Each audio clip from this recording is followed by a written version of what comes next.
जय माताजी friends, welcome back to वाघीलास खाना खजाना। आज આપણે રક્ષાબંધન માટે સ્પેશિયલ મીઠાઈ બનાવીને રેડી કરીશું। તેનું ટેક્સચર એકદમ દાણેદાર, ના વધારે ટાઈમ અને ના વધારે મહેનતની જરૂરત અને એકદમ ટેસ્ટી મીઠાઈ ઘરે જ બનીને રેડી થઈ જશે ફ્રેન્ડ્સ। તો તમને જો રેસીપી ગમે અને તમે હજુ સુધી ચેનલને સબસ્ક્રાઈબ ના કરી હોય તો કરી લેજો, લાઈક કોમેન્ટ શેર જરૂરથી કરજો। તો ચાલો શરૂ કરીએ। તો સૌથી પહેલાં મેં અહીંયા 200 ગ્રામ પનીરને એકદમ સારી રીતે ગ્રેટ કરી લીધું છે। તમે હાથની મદદથી મેશ કરીને પણ તેનો ઉપયોગ કરી શકો છો। હવે એક જાડા તળિયાવાળી કઢાઈ લઈ લીધી છે। હજુ મેં ગેસની ફ્લેમ છે તેને ઓન નથી કરી। પહેલાં અહીંયા ગ્રેટ કરેલું પનીર એડ કરી દીધું છે। હવે પનીર એડ કર્યાની સાથે તેની અંદર એડ કરીશું 1 વાટકી ભરીને મિલ્ક પાવડર। આશરે તમે તેના વજન પ્રમાણે જુઓ તો 150 ગ્રામ જેટલો અહીંયા મેં મિલ્ક પાવડર એડ કર્યો છે।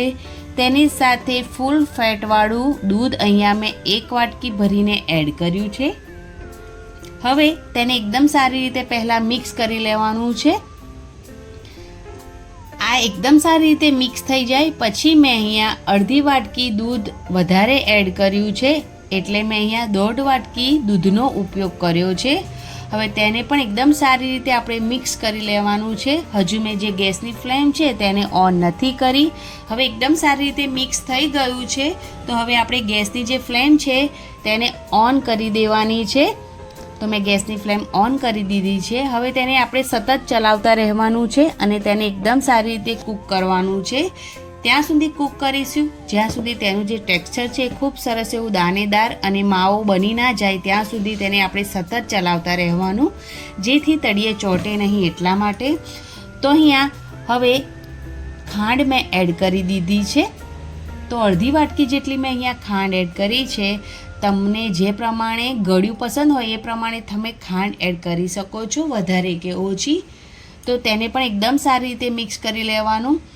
જ્યારે તેનું ટેક્સચર થોડું દાણેદાર થવા માંડે એટલે ખાંડ એડ કરી દેવાની અને તેને પણ એકદમ સારી રીતે મિક્સ કરવાની। અને હવે આપણે તેને સતત ચલાવતા રહીશું। તો તમે જોઈ શકો છો કે હવે જે દૂધ છે એ એકદમ સરસ બળી ગયું છે અને જે ટેક્સચર છે એ માવા જેવું થવા માંડ્યું છે।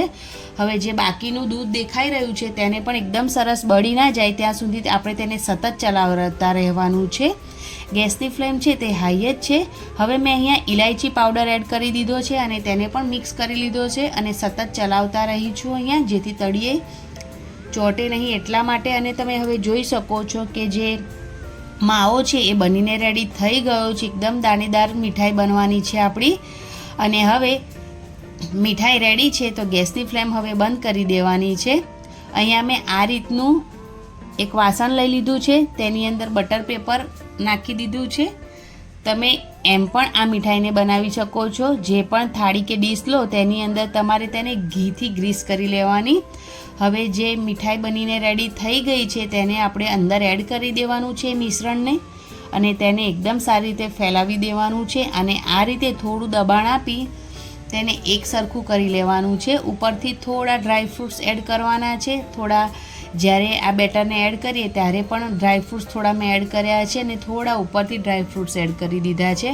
હવે તેને થોડું સેટ થવા માટે મૂકીશું અને સેટ થઈ જાય એટલે બીજી ડીશ લઈ આ રીતે જે રીતે તમે વિડીયોમાં જોઈ રહ્યા છો તે રીતે તેને બીજી ડીશમાં એડ કરી દેવાનું છે। તો આ રીતની મીઠાઈ બનીને રેડી થઈ જાય છે ફ્રેન્ડ્સ।